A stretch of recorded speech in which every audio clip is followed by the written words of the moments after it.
Hello students, welcome to Amar tuition classes. आज हम auditing में ये जो ऑब्जेक्ट्स ऑफ ऑडिट हैं उसमें फ्रॉड वाला पॉइंट करेंगे कि ऑडिटर जब ऑडिट करता है तो उसे किस किस टाइप के फ्रॉड मिल सकते हैं। So first is miss appropriation of cash end of goods. इसका मतलब है कि जो कैश है या जो गुड्स है वो मिस एप्रोप्रिएट होती है, यानी चोरी होती है या उसका मिसयूज़ होता है, ऐसा कह सकते हैं। और ये मोस्टली एम्प्लॉयज़ द्वारा किया जाता है, क्योंकि बिज़नेस का मालिक है। सपोज़ करो मैं हूँ, मेरा बिज़नेस हो, मैं बिज़नेस का अकेला मालिक हूँ, तो मैं कैश या गुड्स की चोरी तो करूँगा नहीं, क्योंकि वो तो ऑलरेडी मेरे हैं। तो ये मिस एप्रोप्रिएशन करते हैं एम्प्लॉयज़। दूसरा है मैनिपुलेशन ऑफ अकाउंट्स। अब ये जो मैनिपुलेशन ऑफ अकाउंट्स हैं ये टॉप लेवल मैनेजमेंट करता है, मीन्स ऑनर करता है। क्या करते हैं इसमें? Showing more profit. अगर इन्हें हद से ज़्यादा लोन्स चाहिए होते हैं तो अपनी फाइनेंशियल कंडीशन अच्छी दिखाने के लिए ये ज़्यादा प्रॉफिट दिखाते हैं। And showing less profit. अगर इन्हें टैक्स का पैसा बचाना होता है, टैक्स की चोरी करनी होती है, तो ये जानबूझकर अपना प्रॉफिट कम दिखाते हैं, जैसे टैक्स कम देना पड़े। इसे फ्रॉड कहते हैं, जानबूझकर किया गया अपने फ़ायदे के लिए काम। First is embezzlement of cash. Cash में भी मिस एप्रोप्रिएट ईजीली। कैश को हम इजीली मिस एप्रोप्रिएट कर सकते हैं, मीन्स कैश को चोरी करना या उसका मिसयूज़ करना इजीली होता है। In big business where there is no close personal contact between the proprietor and employees handling cash, any person with skill and intelligence can misappropriate cash. ऐसे बहुत सारे बड़े बिजनेस होते हैं जहाँ पर ऑनर अवेलेबल नहीं होता है, अलग अलग ब्रांचेस होती हैं, उन ब्रांचेस में एम्प्लॉय काम करते हैं, तो वहाँ से इजीली कैश की चोरी हो सकती है। अब कैश की चोरी सिर्फ कैश रिसिप्ट और पेमेंट में नहीं होती है। ये देखो क्या लिखा हुआ है, misappropriation of cash is common in transaction of cash sales, cash purchase, other cash receipt and cash payment. अब यहाँ पर कैश परचेज में भी हो सकता है, कैश सेल में भी हो सकता है।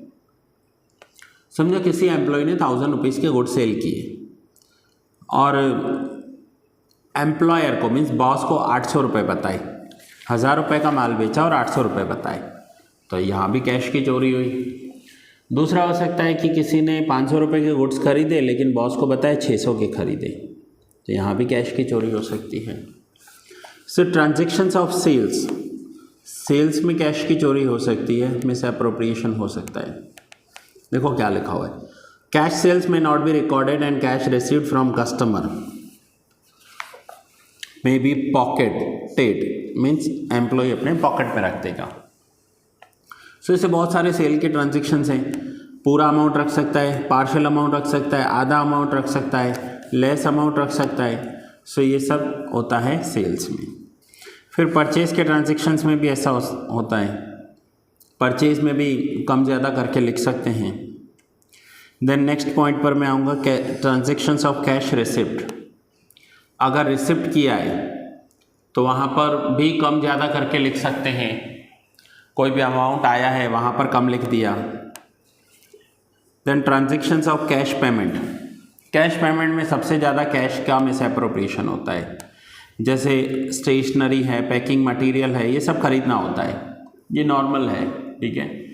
अब स्टेशनरी के लिए 100 रुपीज़ दिए या 200 दिए, पैकिंग मटेरियल का 100 दिया या 200, तो यहाँ पर पेमेंट करते हैं 100 रुपीज़ और दिखाते हैं 200 रुपीज़। दैट इज़, ये फ्रॉड हो सकते हैं। अब उसे डिटेक्ट करने के लिए क्या करना पड़ता है? तो लिखा हुआ है, cash book should be balanced daily and balance must be compared with the actual cash on hand. हर रोज़ कैश बुक को टैली करो और उसको अपनी ओरिजिनल कैश के साथ, रियल कैश के साथ कंपेयर करो।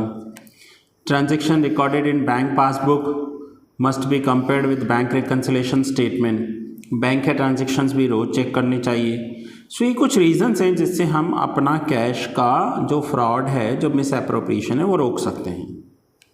ठीक है। Prevention, an efficient internal check system should be introduced so that the work of one person is automatically checked by other person. यहाँ ऐसा होना चाहिए कि एक पर्सन, आप देखो मॉल्स में ऐसा होता है, एक पर्सन आपका काउंटर पर पैसा लेकर आपको रिसिप्ट बना कर देता है और दूसरा पर्सन आपको वो प्रोडक्ट देता है। तो इससे होगा क्या, पैसा लेने वाला एक है और गुड्स देने वाला दूसरा है। सपोज करते हैं आपने एक पिज़्ज़ा लिया 200 रुपीज़ का, तो 200 आपको काउंटर पे देने हैं, रिसिप्ट लेना है और बिल लेकर फिर आपको पिज़्ज़ा मिलेगा। ऐसा नहीं है कि आपने उसे 200 का, आपने कहा ठीक है एक काम कर 300 ले ले, 2 पिज़्ज़ा दे दे। अगर एम्प्लॉय होगा तो दे देगा, लेकिन यहाँ क्या है, एक काम करेगा दूसरा चेक करेगा। सो इसे प्रिवेंशन कहते हैं, हमें ध्यान रखना। Powers of cashiers must be restricted, bank receipt book should not be kept with the cashier. अब पावर, जो कैशियर के पावर्स हैं ना, वो रेस्ट्रिक्ट करने चाहिए। कैसे कि कैशियर 500 रुपये से ज़्यादा खर्चा नहीं करेगा। अगर उसे 500 से ज़्यादा खर्चा करना है तो ऑनर से परमिशन लेनी होगी, ऑनर से पूछना पड़ेगा। ऐसा सब कर कर हम उसे रोक सकते हैं। So that is cash. अब आते हैं miss appropriation of goods. Goods में क्या फ्रॉड कर सकते हैं? तो गुड्स में फ्रॉड कैसे होता है, गुड्स परचेज किया उसमें फ्रॉड हो सकता है। गुड्स जितने परचेज किए उसका इनवॉइस ज़्यादा बन जाता है। समझो आज मैंने 10 नोटबुक परचेज़ की, लेकिन इनवॉइस 20 का बना दिया। इनवॉइस है नहीं, बिल 20 का बनवा दिया, तो ये हो सकता है। सेल्स में फ्रॉड हो सकता है। किसी कस्टमर को 100 नोटबुक बेचे और लिखे 80, तो ये हो सकता है। कंजम्पशन, बहुत सारी फैक्ट्रीज़ में क्या है, रॉ मटेरियल में से गुड्स बनाए जाते हैं, तो वहाँ कंजम्पशन में रॉ मटेरियल में से गुड्स बन गया, वहाँ तो पता भी नहीं चलता है कि कितने में से गुड्स बने, तो वहाँ पर सबसे ज़्यादा होता है।